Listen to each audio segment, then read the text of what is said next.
Szechuan chili oil. So, fa. Alright guys, we're making Szechuan chili oil. This is one for you spice lovers out there. You chili boys, you chili heads. For the hot guys.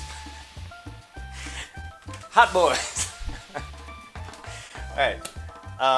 First thing we're going to do is toast up our Szechuan peppercorns. Add 3 tablespoons of Szechuan peppercorns to a pan and toast until aromatic. Put the toasted peppercorns into a mortar and pestle and grind into a powder. Then to a heat-proof bowl add scallions, ginger, garlic, crushed red pepper, and the ground Szechuan peppercorns. Alright you hangry spicy people, we're ready to heat up the oil. Add a cup of neutral oil to a pot with toasted cardamom pods and bay leaves. Heat to 220 degrees and then add it into the bowl with all the aromatics.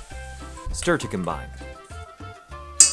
And you're done. Alright guys, so there you have it. That's Szechuan chili oil. It smells so good in this kitchen right now. I wish you guys could smell it. Try it, super easy. Stay tuned for part 2 when we make Dan Dan noodles. Bye!